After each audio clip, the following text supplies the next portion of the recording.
Hello, everybody. I'm Ira Kirschenbaum. I am the editor of the Journal of Orthopedic Experience and Innovation. We have another Wednesday night session, what myself and Marty Nichols calls the fastest night in orthopedics. And tonight we're talking about the economic science and behind the cost of an orthopedic procedure, which I think is really a topic that does not get enough um, space on the podium. People talk about making money, people talk about a variety of things, coding, but the cost of a procedure is critical now that the revenue is down. We have an amazing panel. I'm going to have them introduce themselves. I don't have any specific order, but we'll start with Michael Ast. Mike, everyone knows you, but I'd love you to please introduce yourself. Thanks so much, Ira. I'm Mike Ast. I'm a hip and knee replacement surgeon at HSS, and I run our surgery center development network. Excellent.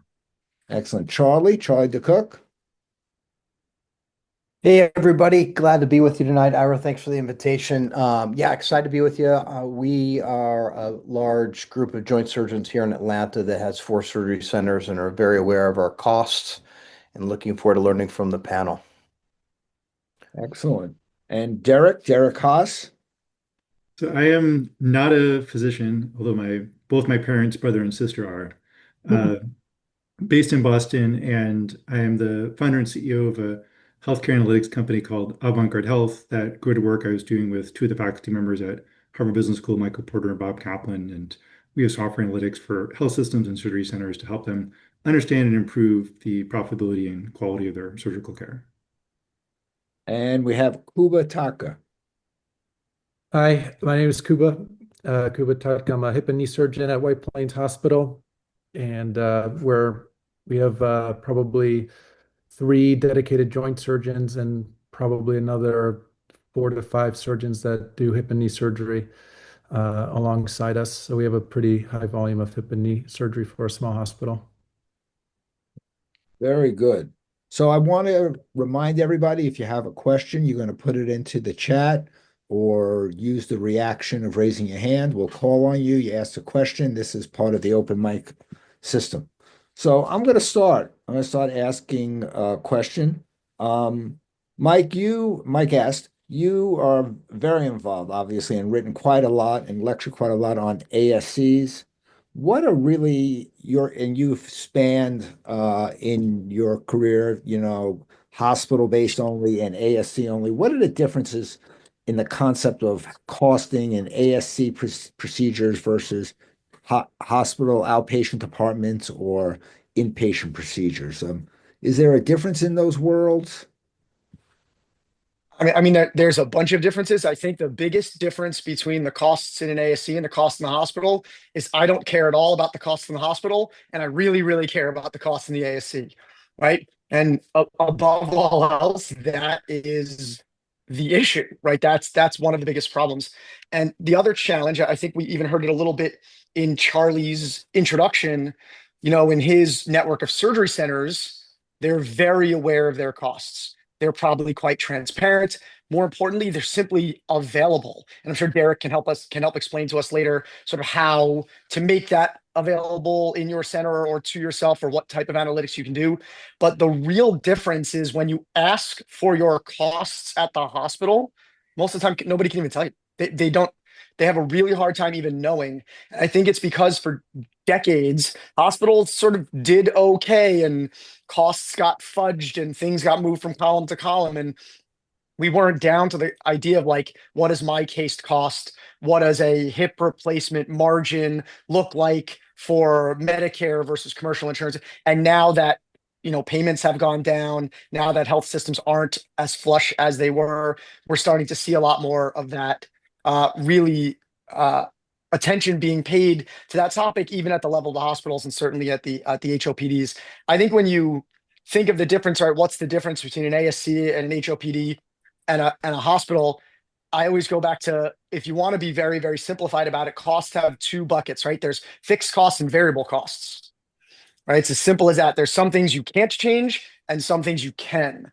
But they're also very different between a hospital and an ASC, right? ASCs are smaller staff, and their fixed costs don't necessarily have to account for the hospital's need to run the emergency department and keep nurses on the floor and keep the building open 24/7. And like, you can't shut off the electricity and send home the staff just because the day is over, right? So the fixed costs can be really, really different. I also think you just start to look at things very differently. And again, I'm going to steal a little bit of Charlie's ideas, but I'm sure he'll elaborate on it, right? At hospitals, all we do is cost accounting, right? We just want to spend less money and see what happens. Versus at a surgery center, when I think of cost, it's not so much about what is this one case cost? Is it what does it cost me to get one more case done? Because in that situation, I may be able to make a lot more money, even if, quote, the costs of the day went up a little bit, right? The concept of, throughput accounting versus cost-based accounting, which again, Charlie is the expert on, so I'm sure he can explain it a little more. Paul, you want to make a couple of comments on this? Yeah, the first thing I always think of with hospitals is Clayton Christensen's work. So, he called them shops, and we needed hospitals. I mean, no one could afford to put all this expensive equipment in one place. And, we've needed them for the last several hundred years. The problem is, at some point, that lack of specialization has led to rising costs, where 9 out of every $10 is paid to something other than patient care, right? And I think the real advantage that Mike and I and Kuba have is that we have the ability to now form new specialized places that don't need all the stuff that hospitals have, right? They are at such a disadvantage. There's just no way that they will ever be able to make up for that lack of specialization. I can be super specialized in my center. I can decide I just want to do right knee replacements, and that's all I want to do all day long in my center if I so choose. And because of that, I can totally change the cost associated with that. And you know what? Our hospitals were losing between $4,000 and $5,000 per Medicare joint. Mm. They were losing $4,000 to $5,000. We are making over $3,000 for every Medicare joint. That's a difference of $8,000, right? And it's not because we're that much better or anything like that, or because their hospital administrators are incompetent, although that may be the case. It really, they are working from a disadvantage that they will never be able to correct from. So anyway, that's my long spiel of what I think of hospitals right now. Derek, you want to comment a little bit on cost and how we can look at costs, whether you're an ASC or a hospital, because everyone thinks cost is just the company X gives you a bill, you pay it, that's your cost, and it's not, I know it's not that because I've read your Gunderson study and some others. So tell us a little bit about costs from your point of view. Yeah, so from a cost perspective, like I think the first question is just, what is the scope of what you're trying to analyze? Like, so if you're just trying to look at the cost within the hospital or within the ASC, for like the care, that's one thing. Many organizations are, going to be part of like a mandatory bundle payment program starting in January through Medicare as well, like where they're going to need to be mindful about the costs post discharges as well. As it relates to like the costs within the facility, I'm going to say also agree with the point Mike made earlier. Ultimately, you want to be trying to maximize your total margin, not just minimizing the cost per case. But in terms of like understanding your costs, organizations like are very good at understanding.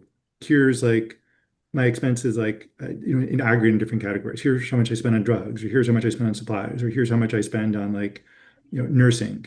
But they are, I would say, very unprepared for like trying to like really understand on a per patient basis. Here's the actual resources consumed for caring for that patient.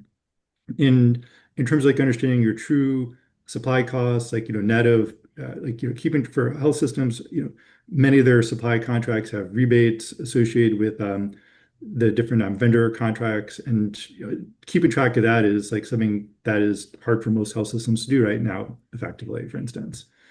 And with personnel, which is like the single biggest expense item for healthcare delivery organizations, it's a real black box in terms of being able to allocate that accurately on a per patient basis. And there's a approach that we utilize that Bob Kaplan pioneered called time-driven activity-based costing, or TDABC for short. And idea is to understand for each patient, like what is the steps in the care delivery, what are the types of staff members who are performing each of those activities, and how much time are they spending? And if you know that information, you can say if you're spending 20 minutes with the patient, if the cost of that person's time is $90 an hour, it's like $30 in personnel cost associated with that interaction. And the beauty is, this wasn't possible 10 years ago, but where things are right now from like a EMR perspective, both in the ASC setting and in the hospital setting, a lot of care activities are being time-stamped, and you can use that timestamp data to really understand the duration of time people are spending, and then to be able to like look at the cost of their time efficiently as well. And one of the benefits of this is just having like a consistent approach means you can then be not just understanding your own costs, but being able to compare it with peers or other organizations in an apples to apples basis. And one of the surprising things as an outsider within healthcare is like there are no standards in how hospitals or ASCs do cost accounting today. If you have cost data from 100 different organizations, it's probably done like 99 different ways across them. And so, it's really valuable to like have like a consistent way of measuring costs. You can then not just understand your own, but understand again, in terms of getting to actionable insights, like what is it I'm doing differently than somebody else that I want to try and learn from as well. Yeah, I'm going to ask a Kuba question that bounces off of this. Kuba, you're in a very high quality regional hospital. It used to be a community hospital. Now it's kind of a regional hospital. Covers a wide swath of people in the New York area, and but it is a hospital, and it has urology and cardiology and other specialties. How do you find the orthopedic department sort of getting involved in costing in a hospital when you're an employed physician? Do they put pressure on you? Do they want you involved? What's your involvement in the costing process at your hospital? Um, on a actual monetary level and savings level, very minimal. And recently, partly when I was bringing in Turbot and the pods, because wanted to improve the efficiency in terms of time, I was working on improving the costs to incentivize the hospital to bring in a system like that. And what you begin to realize in these systems, what's really great for someone like Charlie, who's building this from the ground up, and he's making all the decisions. For us, it's completely the opposite, and the priorities are very different at the hospital. The priorities are really to make sure all the patients are safe, all the staff is safe, and the day goes on without any major incident. The priority isn't really to get as many cases done as possible. And what ends up happening is you get these layers of bureaucracy. But the first kind of person you need to talk to in terms of improving efficiency, they don't really care about costs, because you start talking to them about improving the speed. And the first thing they're thinking of, how is this going to screw up this fragile workflow that we already have, and throw a wrench into something that seems to be working from their point of view adequately. I remember when I visited Charlie, I think it was last year now, and I dramatically lowered the speed of our turnover. I mean, not lowered, but the time of our speed of turnover. We increased the speed, the case time, everything. And I was trying to get my third case started, and everyone's attitude in the hospital was, wow, you're already done with the second case at this time. This is great. What are we rushing to get the third one started for? And, that's kind of how they approach it, to not rock the boat. And that's been my experience in the hospital setting. Interesting. Mike, I want to go back to you because I know you live in both worlds. You live in hospital and ASC development. Um, have you seen hospitals in your hospital and others in your travels begin to get some religion on margins and throughput, especially throughput, what Charlie talks about, how many cases you can get done in a day, and can you get more done in a day given the same resources? What's your experience in these two settings? Yeah, I mean, I think it actually goes right back to the question that had been popped up in the chat about what's more important, your payer contracts or your costs. Well, the reason hospitals never cared about costs is because their payer contracts were great. They were Yeah. making a ton of money on these huge commercial insured commercial contracts. And as those have ramped down, ratcheted down, ratcheted down, and especially now that hospitals are getting HOPD rates and HOPDs are getting ASC rates, and they're looking down the barrel of budget neutrality in the future, all of a sudden, almost every hospital I talk to is at least having a conversation about cost. Now, there's, like Derek said, they're still having a hard time even defining what cost means in a comparable way. But I do think you're seeing some very advanced health systems like Geisinger or some of the other ones who, when the surgeon leaves the OR, they get a receipt for the case. Here's exactly what you spent in that case. Here's what you spent. Here's your margin, and hopefully they're starting to get, here's your margin. Here's your, here's what you can do. And hospitals are there. Look, they're starting to learn, and I would credit my hospital a lot because they're definitely starting to think about this in a positive way, even in the way something as simple as the way they define block time. So we always joked about block time was about how much time can you use to do as little work as possible. So they didn't take away your block time, right? Because if you worked too quickly and didn't use all of your block time, they'd actually say you're underutilizing your block time and we're going to take it away. In our hospital, we call this the Fritz Botner problem, because he would do like 8 joints and be done at 2 o'clock. And they'd say, well, I guess you don't need so much block time because you only used your room till 2 o'clock, even though he was doing twice as much volume as everyone else. And a credit to a lot of the systems out there, including ours, they said, you know what, we're going to redefine block time. Block time is no longer how much time you use. It's how many cases do you get done in that amount of time. So if you do your whatever target number of cases is, let's say it's 4 per block, no matter what time you finish, you're always going to keep your block time. That's the first step to saying, increasing throughput is more important than how much things cost. Now, hospitals have a huge driver for that because all their overhead is so fixed, right? They can't send the staff home early like you can do at an ASC. Right? You can't do stuff like that. So the number one thing as a hospital to be considering is how do we entice our surgeons to do one more case, right? Kuba's story that he just told is like the classic story of every hospital where the staff is like, no, stop going so fast. We don't want to do a 4th case. We do 3 cases and then we go home. And if you go too fast, we get an add-on OBGYN emergency. And we definitely don't want that. So your first case turnover is fast, your second case turnover is 2.5 hours, right?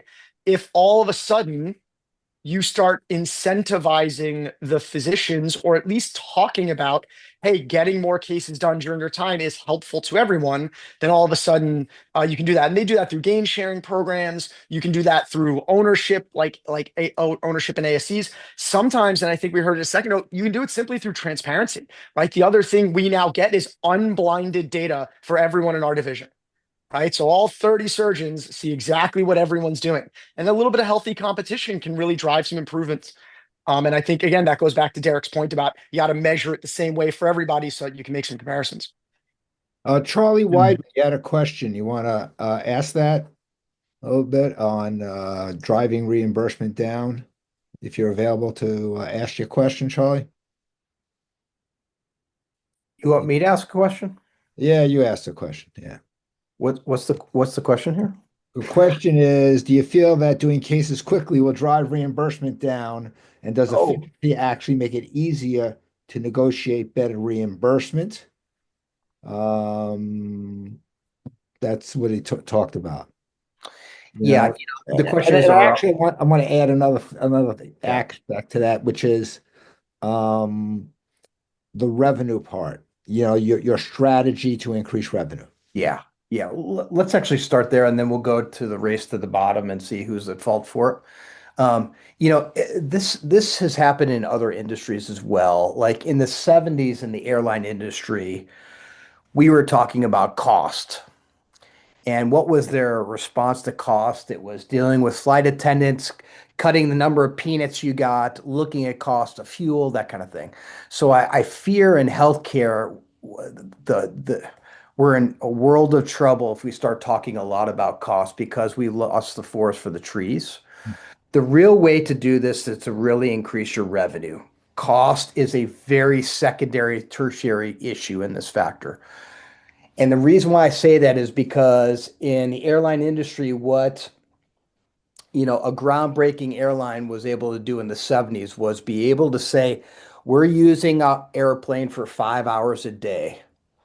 The answer is not to cut costs. The answer is to keep that airline in the air for 12 hours a day. And that's what they were able to do. So Southwest was able to do that and effectively compete against the bigs because they realized it's truly what your output is that's most important. It's your revenues that are most important. And I think if any hospital realized that, they would totally look at things not from a cost accounting perspective. They would look at it from a throughput accounting, and they would start to realize what gains they're missing, right? The average OR, I don't know what the average OR hospital cases they do, but somewhere between 3 and 5 a day. If they realized they could double or triple the number of cases they could do if you just threw enough staff and the right incentives in place, then they would blow those margins out of the water. So for me, what was said earlier is absolutely rings true, which is we talk way too much about cost here. Listen, we can all cut down costs. It's very simple to cut down costs in an ASC. I think it's an important topic. However, what's much more important is the number of cases you can do in a day. So, Jack Schilling, you raise your hand to ask a question, Jack? Yeah, I did. It was just really a comment that sort of piggybacks on that. I mean, we opened a very large HOPD outpatient area where we were now at least making profit where we didn't make profit when we were back in the hospital. But a big part of that was the culture side of it too. I mean, I think finding the right way. I think we as the surgeons are incentivized to do all the things that Mike and Charlie were talking about, but at the same time the staff is not. And I think that the difference between a pure ASC model and even in our successful HOPD, we don't have the ability to control culture for the techs and the nurses and the staff. I still see people that are, why are we running so hard? Why are we working so hard? Because the incentives are completely misaligned unless you're in an ASC model where you can be a speedboat, you can control the people you're hiring, you can control all assets of the assembly line. And it's really the only way to get there. Otherwise, you are doing what Charlie said, which is the race to the bottom is a real thing. We can spend all kinds of time on controlling our costs and trying to drive throughput, but if that piece of it isn't there, you're never going to get to where you need to get. And I'm very happy with what we've done on our HOPD, but it is not even close to the same as you can get in a freestanding ASC and with the same situation.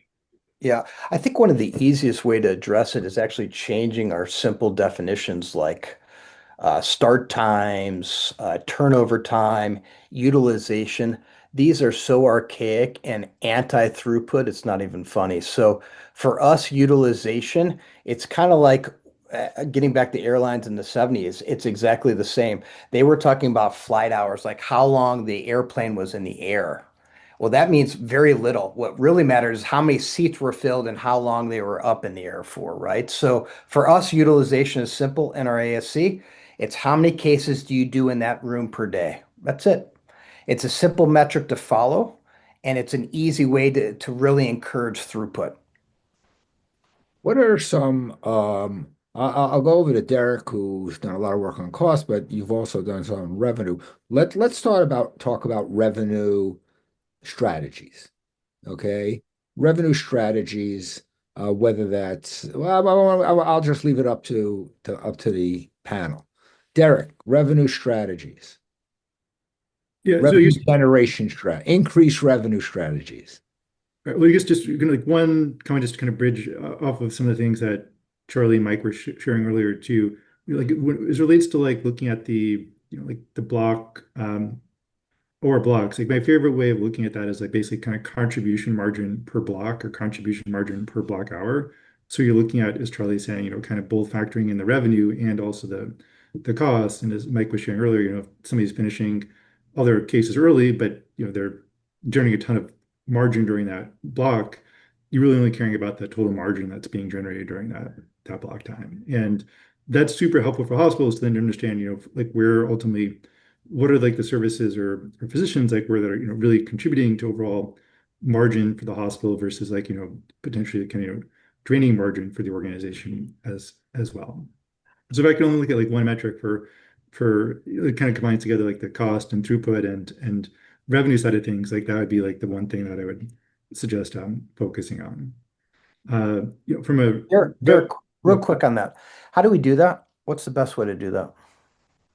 Yeah, I mean, like basically, it's the simple arithmetic is just however many cases are done during that block. Look at the total revenue generated from those cases, then look at the total cost associated with those cases, and then just take the delta between those two. And that's your contribution margin for that block. And then also in terms of like normalizing for the length of the block, the block's 8 hours, just divide that by 8 to get like the margin per hour as well. Yeah.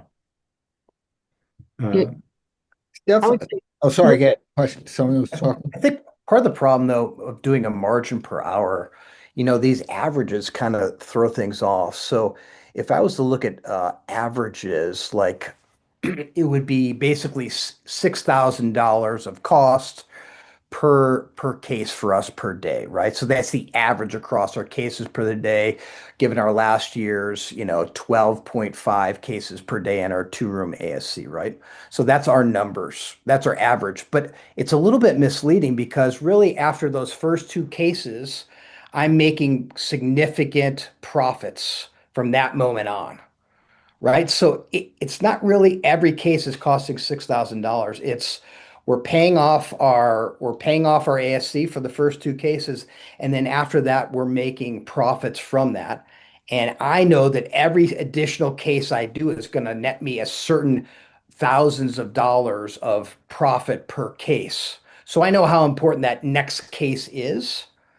And I think sometimes we lose it in that law of averages. If we average this stuff all out, I think we sometimes get lost by that. Interesting. I'm gonna there for a second. Stefan Royce, I had a question. Stefan, are you available to ask your question? I am. I am. The question to the panel I have is regarding implant. When we look at cost, everything is a cost. And it is my understanding that in certain setting, the implant is actually a revenue generator. And it's really hard when you look at the transparency law and you look at fee schedules of the facility fee, you can look that up, but you don't know what they get paid for the implant. But sometimes it's a cost plus. So then you're incentivized for the implant to be 20,000 because if it gets cost plus 10%, you make 2,000. Sometimes it's 52% of billed charges. And it's really hard from a transparency to figure out what the implant really makes because that's our biggest cost. And so I'd like to ask the panel if they have a little bit more insight of how that works between hospital, HOPD, and ASC. I mean, the quick answer is it's going to be payer dependent.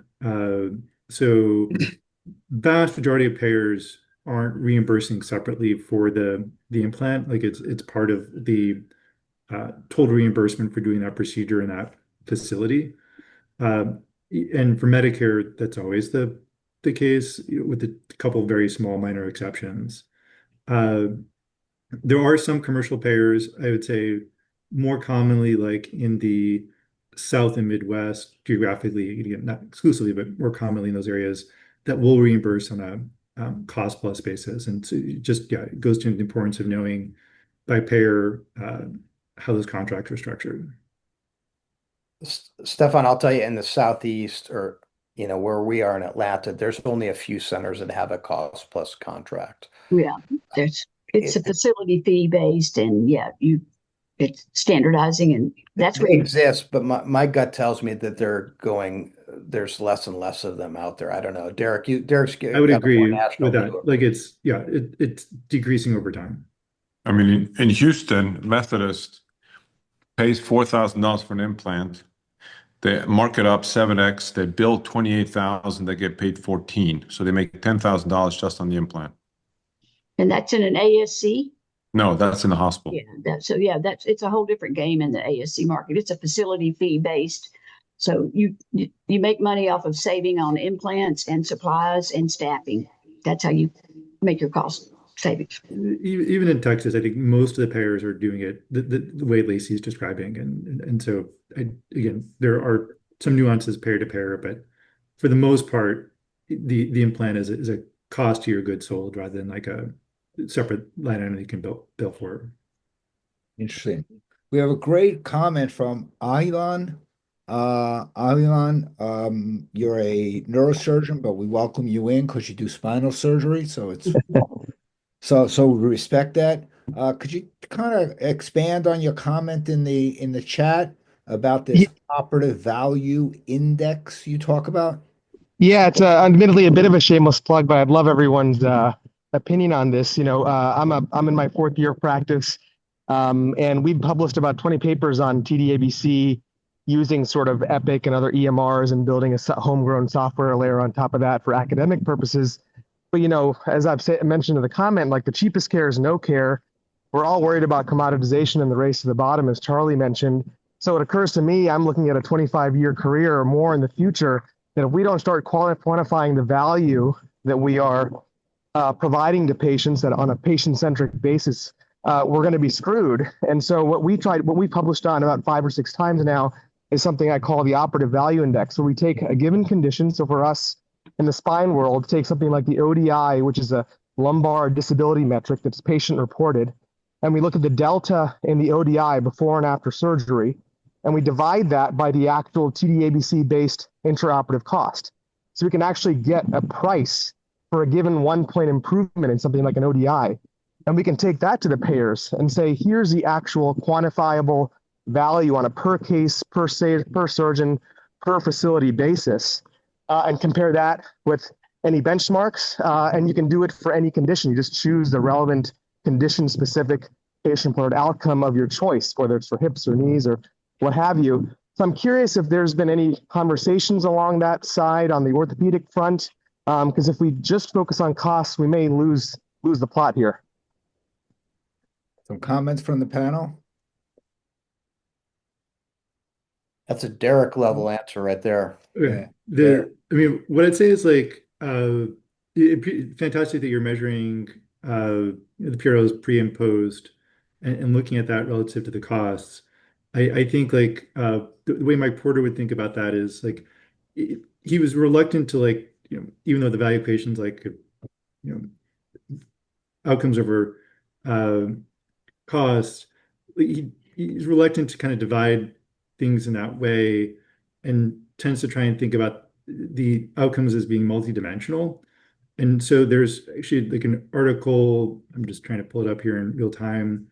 Bob Kaplan and I wrote a few years ago, like where the idea is to kind of like use a radar chart to express like all these different metrics that are important in terms of like showing the overall value that you're providing. So if you just give me 10 more seconds here, I can pull this out. Sure. No, I think it's great. Like from our standpoint, in spine, we have developed so-called composite metrics, like so-called clinical success scores that are based on validated patient-reported outcomes questionnaires. And so I don't see why you couldn't take one of those sort of like multidimensional, sort of comprehensive outcome scores and then divide that. I mean, we always talk about value equals outcomes divided by cost. It's on every PowerPoint slide for every value-based care talk in the country. And yet some people are measuring outcomes on registries. Some people are measuring costs through either Derek software or Strata or whatever it may be. I don't see many people merging the two, actually doing the quotient and actually doing analytics on true value as we define it as surgeons who actually know what value means for a knee patient or a hip patient or a spine patient more than the suits in Washington. Well, I think the issue, you're absolutely right, but I think the issue is there's not enough of us at the table. And to the other stakeholders, the payers, and a lot of other people, that equation's a sham, right? They say value equals outcomes over cost. What they're really saying is how low can I force costs before I dramatically affect the outcome? Right? That's really what they're saying. And that's Right. the problem. If you had physicians like yourself, like many of the leaders on this call here tonight, all of a sudden being the ones driving what really is value-based care, how are we going to define outcomes? How are we going to determine reimbursements? Then yes, you're right. That's the work we're going to need to do. And people like yourself and Derek and other really smart folks will help us get there. But first we need more people at the table who care about the actual outcome and not just about not screwing up the outcome too much as they That's a great focus point. on cost. Yeah, I think my one humble suggestion is I think self-insured employers are a powerful stakeholder here because they are actually aligned with us on outcomes, right? They want their employees to go back to work, be part of the functional productive workforce, unlike traditional private carriers that are just trying to, denials for dollars and, deny. So I wonder if that's the kind of arena where we can have the most traction with these kind of conversations because they are aligned with us. Interesting. So I'm gonna pivot slightly. There's a concept that I talked about one time. I gave a lecture at one of the business schools on green checks and red checks. Red checks are checks you write like your utility bill. You just got to pay that. You're not getting much value out of it. But what kind of things do you spend on green checks that actually generate either revenue or cost savings, even though you're spending money? Okay, I want you guys to think about that, and anyone could come on with an answer to that at any time. Okay. Yeah, I'll jump on that. I think the most obvious one is staffing. Okay. I think our ORs are grossly understaffed. We have 4 to 5 people turning over a room. We have 2 scrub techs and 2 nurses in each room that help facilitate that. That means I'm paying more per case. My cost is more and absolutely pays off in more revenue, more throughput. So I think the first thing I always think of is staff. We are understaffed. Yep, that's a green So check. I agreed. Yeah, I fully agree with what Charlie's saying. And I think not just like staff in the OR, but so many health systems, when they go to cut costs, the first thing they do is like cut the support staff. And that just means you all are then spending time doing stuff that is way below what you should be doing. And so I think like they're, people, health systems, investing in like making sure that people are, utilizing their time efficiently, just broadly speaking, like whether it's in the OR or like having the proper support staff is the number one thing that I think is a green check thing for me. And the number two thing is like making sure there's enough space. It's much less costly to have a room go idle than to have you sitting around for 10 minutes waiting for a room to be available as well. And like an annual fully depreciated basis, like the cost of the actual space or equipment in a health system is only like represents an average about like 7 to 8% of the total spend for the health system versus like personnel is like 60-65%. And so like where you can invest in making sure you're building enough space so that people can be fully productive is like another thing that I think is super valuable as well. Interesting. Wow, I Lacey? I Yeah. see that a little bit differently, but spaces, rent of space and usage of space, we're really conscious of that when we build ASCs. We want to utilize everything we build. So, and our general rule is we do 2 rooms, depends 2 or 4, and then it's not a third of the cost to do an extra room. It's exponentially more to do a third room when you have 2 rooms. That's just our experience in the ASC market. Well, the real question is, can you fill it? And I think surgeons overestimate their surgical volume that they're going to bring to a surgery center. When you're thinking There's no about way that's true. so yes, you do not do 3,000 cases a year, Dr. Ast. Yeah, but the point I think the point Lacey's trying to make is that Like we did 3,400 some joints in a 2-room ASC last year, and our utilization was only like 60%. So that means I can get to over 5,000 joints in a 2-room ASC without having to add more ORs if they're used correctly. Us surgeons, we like having plenty of ORs and a lot of space. The problem is you just got to make sure you have enough surgeons and the volume to substantiate having that OR. And really need to look at your flip rooms. I'll just tell you guys that's the data that you need to look at, because flip rooms sit for a long period of time. As much as you want them to be ready to go, they're not as utilized as you would think. There's 30 minutes of waiting for the surgeon to get back in there, and that could be a case that could be done, especially if you're not a super focused ASC on total joints. We just need to look at true utilization. What are some of the innovations that possibly make us more money or generate more revenue, or what do we think? What do we think about that? Any Well, staff, Kuba, Mike, Charlie. what I wanted to say is I have a way fewer levers than some of the other people on this call because I have very little input from above. I kind of have only the input of how the cases go, so to speak. And my approach for my situation has been to really understand the process, understand everyone's job, be able to do their job and do it better so that I could help them, whether it's the cleaning staff, everything else. And that kind of clicked for me when I started getting products like the Turbot Pod. That was really when I got involved in understanding every step because um, I think what happens in a lot of situations, a surgeon might get this magic bullet pod thing and not understand the best way to use it and not get the most out of it. And what we saw, for example, with the Turbid Pod is there's all the obvious opportunity costs. You're saving time in the OR, you're opening with one person instead of two. But what ended up happening is it also opened the door to understanding a lot of these processes and how they're happening.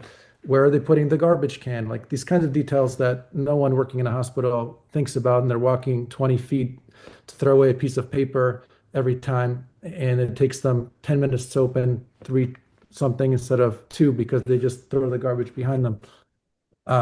So, that in terms of innovation, the turbopod itself was helpful, but just bringing it in and changing the culture, which is another thing that was mentioned earlier, is using some of these things to change how people think.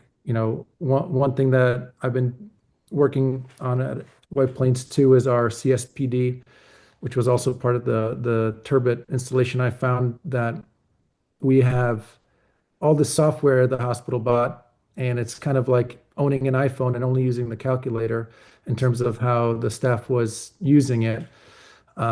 So what I've learned is it's not just the innovation, it's making sure that it's actually being used to its maximum extent and reaching every person that touches it.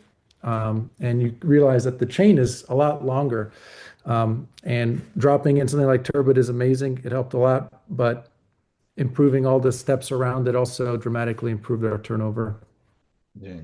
Michael, at HSS, and you have a great role as innovation. What innovations have moved the needle in revenue or costs for you? Yeah, for us, it was a combination of things that all lead to transparency, right? It's all about transparency about time, transparency about cost, transparency about creating metrics, to Charlie's point earlier, that metrics that matter, right? So, I don't actually care about turnover time. I also don't know what it means, and I definitely can't get it from Epic. My favorite thing to walk around. So we have all these TVs outside all the ORs, and like you'll have Epic running its turnover time metric on the screen, and it'll say, turnover time is 148 minutes, and you look in the OR and the case is going on, and you're like, well, all right, clearly turnover's either done or hasn't started because there's a patient on the table having an operation, right? And it shows you that like some of the technologies that exist that say they can do these things really can't. Now, obviously, I have huge conflicts of interest with a particular technology that does this really well, but that's why we have that technology, right? And you put that in our ASC, and all of a sudden we really start to see metrics that matter, like wheels out to skin incision, right? Because that's what I care about. How long is that room being used for anything other than me doing an operation? And so technology like that, and then seeing it on the revenue side as well, right? We now have dashboards on our revenue side that every week I get, I can see all of our ambulatory surgery centers, and then the owner of each ambulatory surgery center just gets theirs.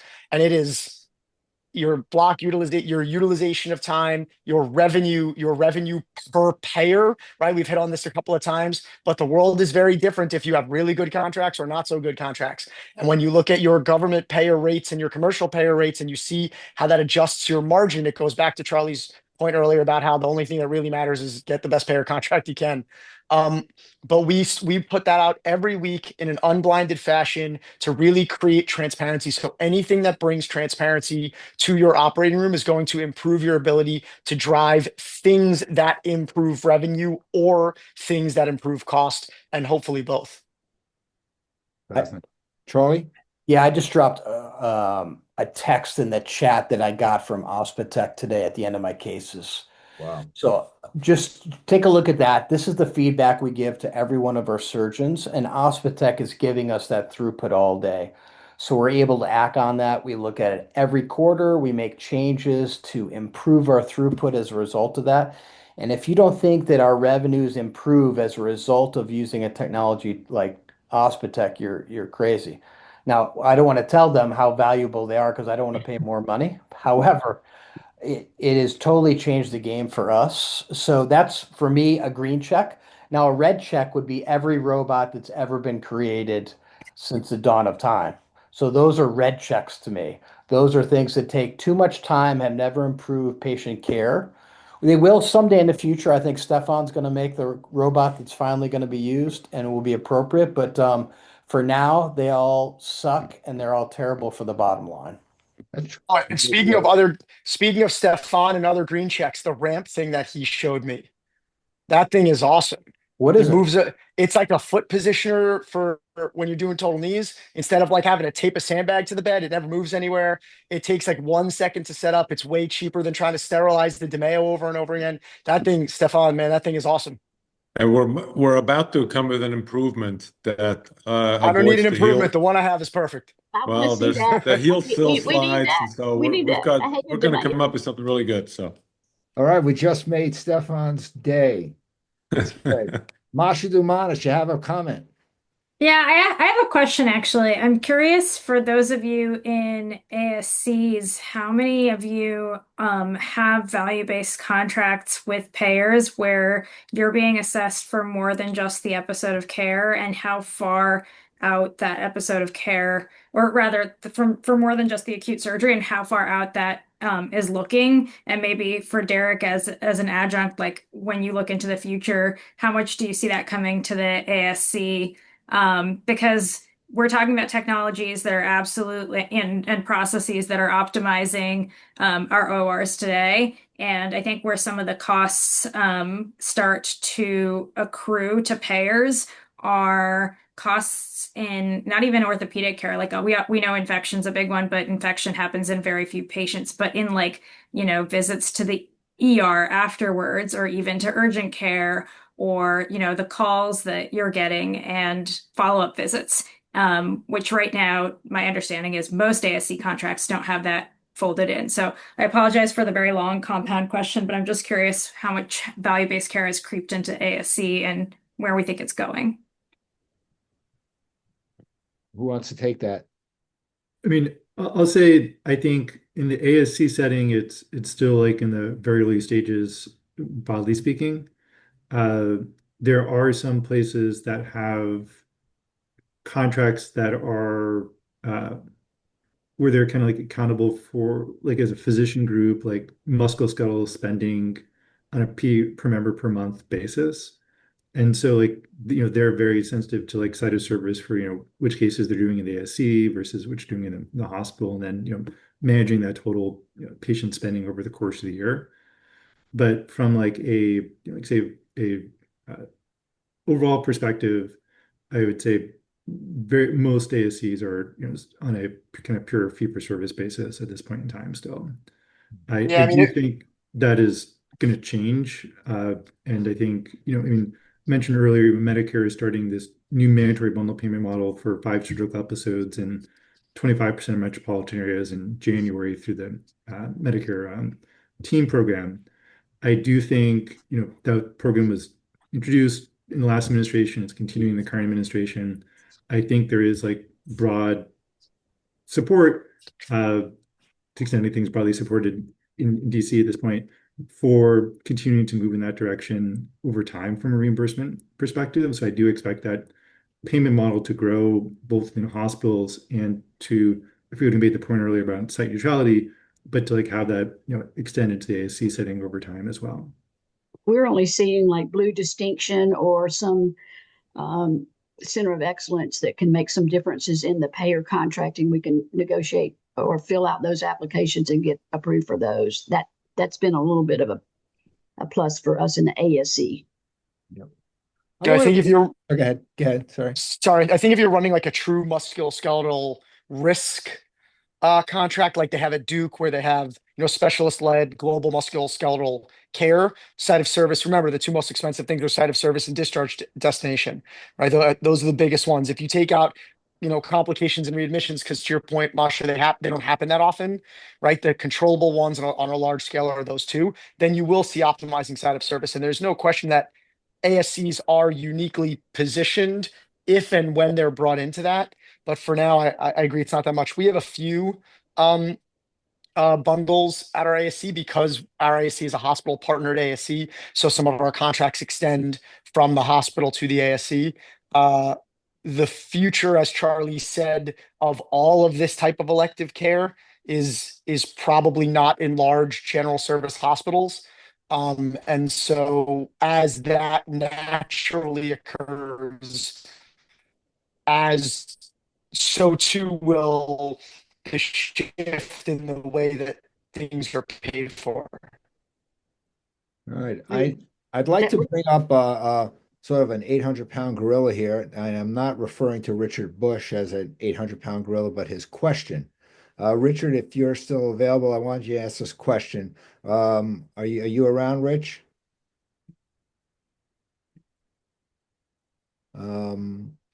Okay, so Richard asked a really important question, Richard Bush is the founder of Disasterplasty, disasterplasty.org.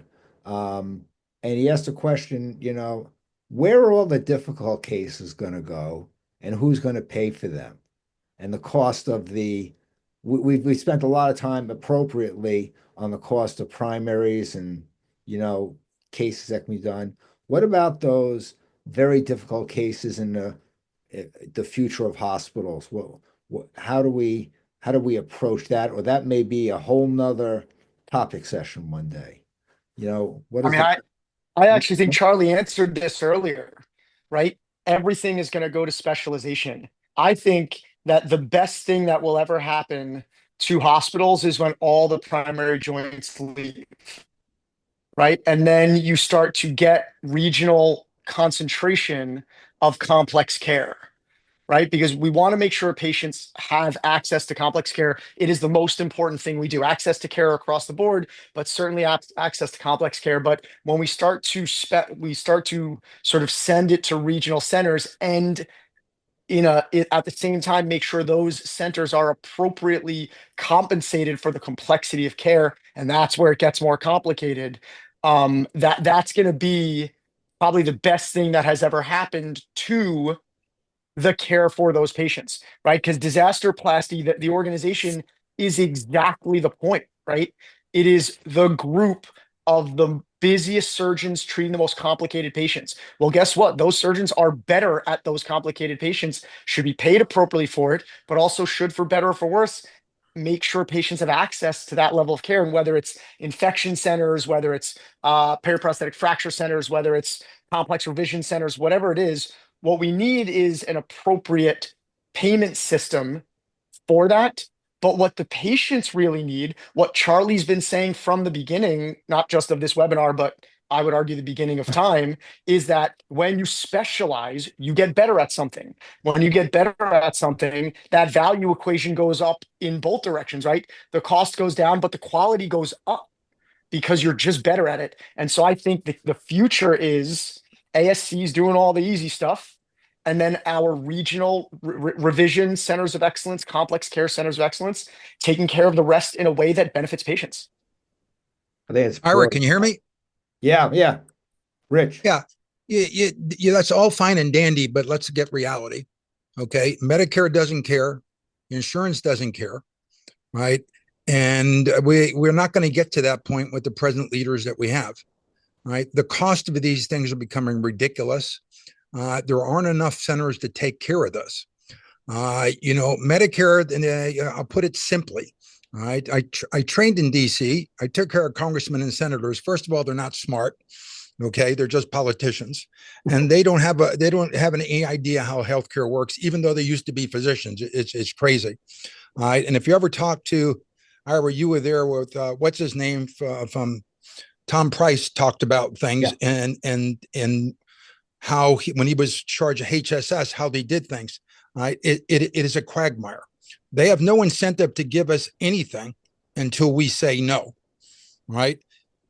Medicare, right, for revision starts at $17,000. If you have a bunch of comorbidities, you might be able to get $30,000 out of them.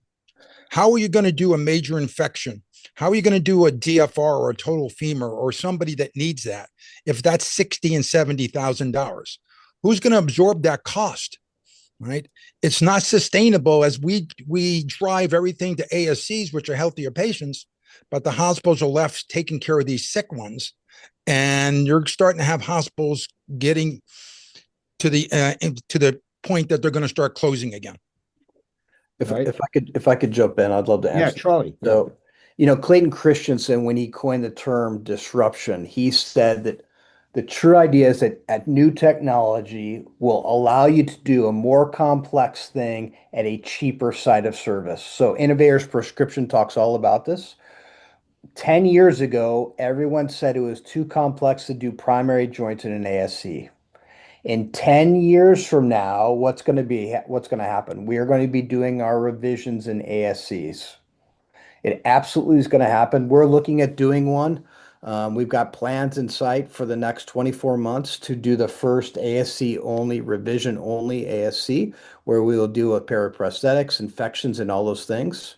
The invisible hand of capitalism works, right?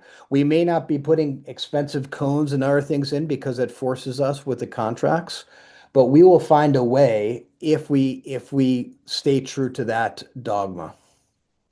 Charlie, Sorry, I've done over 100 revisions in the ASC, and recently I took out an infected, fully HA coated stem with a wonderful system that you have sold to J&J.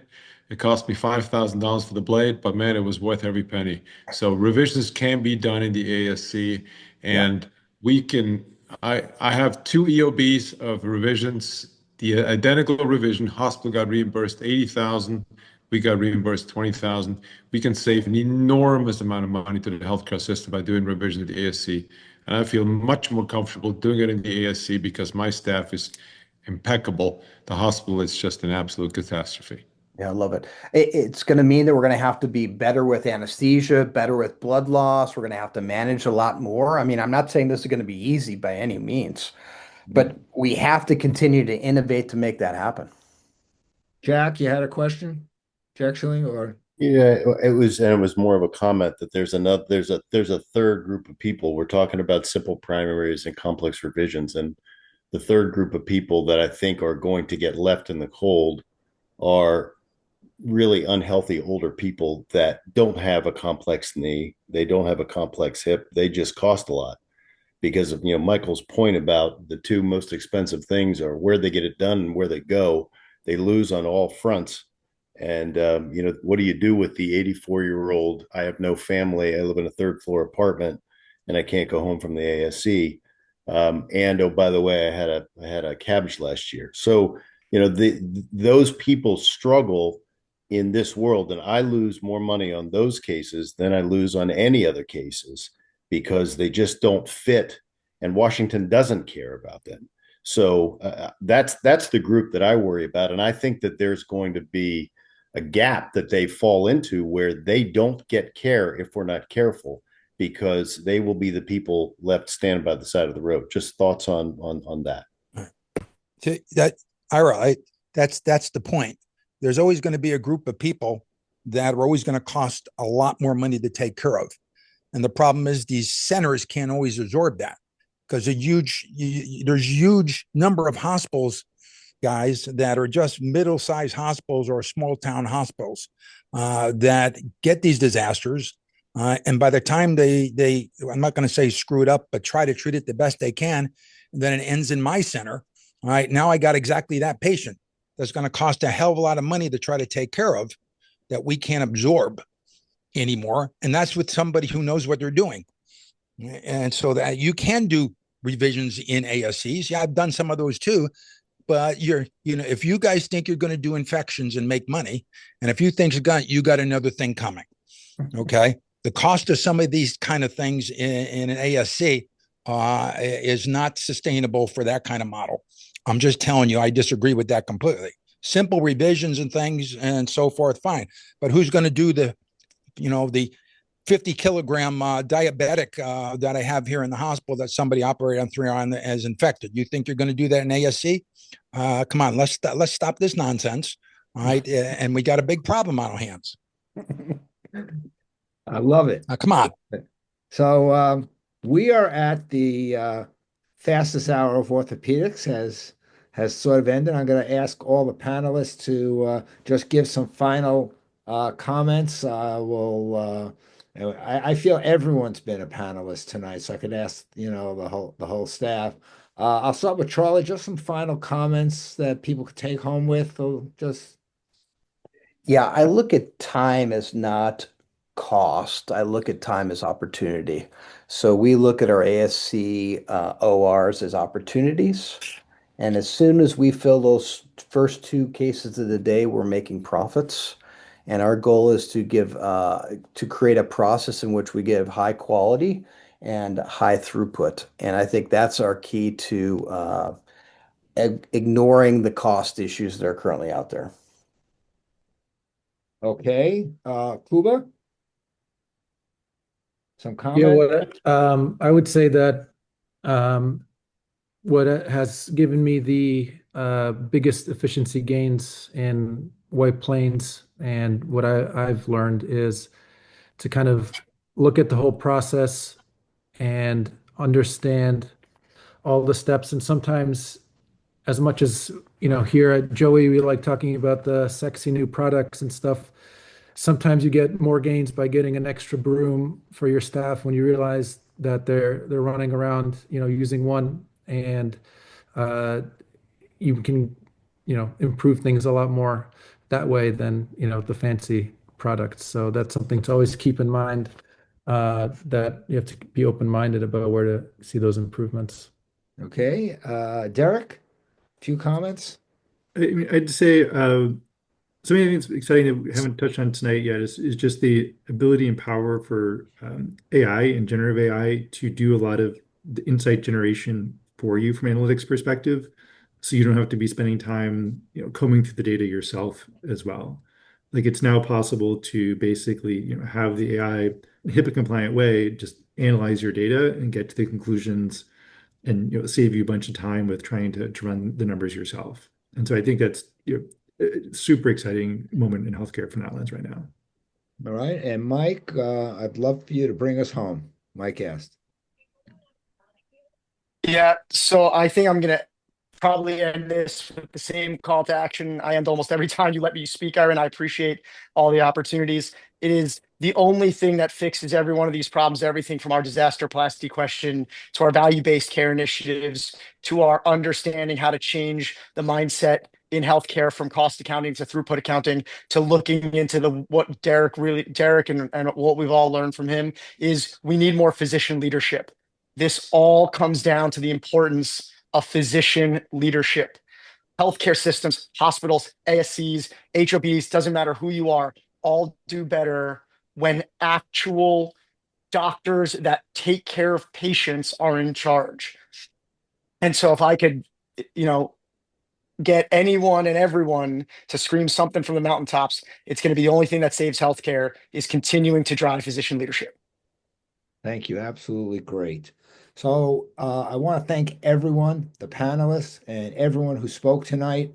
Looks like we're going to have to do a few more on everything from revenue to throughput to payer mix to self-employed health plans. So we have a lot of work ahead of us for 2026 and a lot of interesting Joey topic sessions. So I want to thank everybody for coming on board and appreciate your time and your effort.